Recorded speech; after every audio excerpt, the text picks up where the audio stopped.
Ya, mari masuk Bu Silvi, silakan duduk di sini Bu. Iya, terima kasih Bu. Iya Ibu, Assalamualaikum.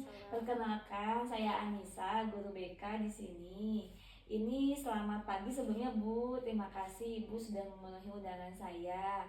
Jadi ini harusnya sama Anitanya ke sini, tapi Anitanya kan sedang mengikuti karantina untuk mengikuti Olimpiade ya Bu. Nah jadi izin saya mengundang Ibu untuk mengkomunikasikan hasil asesmen yang bulan lalu itu sudah lakukan atau diberikan kepada Anita. Nah jadi Ibu ingin izin saya membantu menyampaikan dan memahami potensi dan arah pengembangan yang sesuai bagi Anita, baik itu bagi pendidikannya dan maupun karirnya berdasarkan hasil asesmen yang telah dilakukan dan juga observasi kami ya Bu tentunya. Nah jadi Bu izin ini saya berikan dulu hasilnya Bu, boleh Ibu-Ibu sama-sama dibaca ya Bu. Jadi yang pertama Bu, ini saya ingin menjelaskan tentang hasil rangkaian asesmen mulai dari tes inteligensi, kemudian tes bakat, akademik hingga kecenderungan jurusan. Nah hasil ini tidak menentukan nasib Ibu ya tentunya, namun menjadi alat bantu agar Anita bisa memilih jurusan dan karir yang lebih tepat. Nah yang pertama hasil inteligensi Bu, itu ada ya Bu di halaman pertama. Nah itu dari hasil tes inteligensi Anita ini memperoleh IQ 135 dengan persentil 99 Bu. Nah dan ini masuk pada kategori cerdas Bu. Masya Allah ya Bu ya. Nah ini menunjukkan bahwa kemampuan berpikir Anita ini berada di atas rata-rata. Nah termasuk kemampuan menganalisis, memahami konsep abstrak dan menyelesaikan masalah. Nah jadi artinya Anita ini punya potensi akademik yang sangat baik Bu, khususnya bidang yang membutuhkan kemampuan berpikir logis dan analitis seperti di rumpun MIPA. Nah yang kedua ini bakat akademik Bu. Nah jadi di bakat akademik ini hasil bakatnya Anita ini memiliki kekuatan yang ada pada beberapa aspek, yaitu yang pertama kemampuan matematika yang kuat, nah hingga baik sekali masuk kategorinya. Yang kedua adalah kemampuan analitis yang baik, dan yang ketiga adalah kemampuan ruang dan hubungan spasial yang bagus. Nah, jadi sementara beberapa aspek seperti keteknikan dan penganalisisan ini hasilnya lebih rendah Bu. Nah namun itu tidak mengganggu minat Anita yang memang untuk kejurusan IPA atau pekerjaan di bidang kesehatan.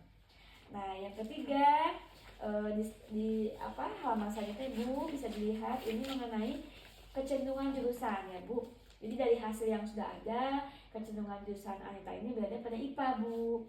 Nah dan ini konsisten dengan yang pertama hasil inteligensi, hasil bakat akademik, dan juga minat karir Anita yang memang ingin menjadi dokter.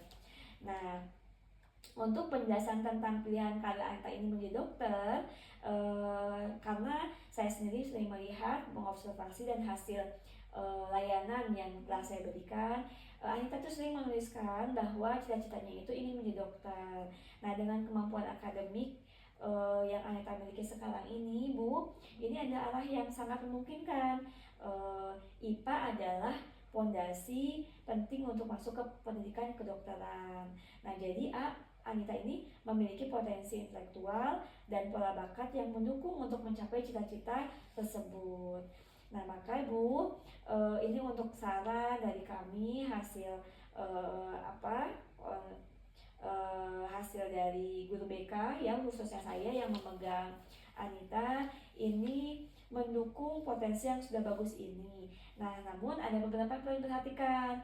Yang pertama adalah untuk Anita, pertama mempertahankan konsentrasi belajar, nah terutama matematika, biologi dan fisika dasar. Yang kedua tingkat kemampuan verbal, Jadi kemampuan membaca seperti analisis itu nanti akan sangat berguna ya Bu untuk Anita belajar materi mengenai medis kelak nanti. Yang ketiga berlatih manajemen waktu tentunya, dan yang keempat meningkatkan kepercayaan diri dengan mengikuti berbagai kegiatan akademik atau kelompok belajar.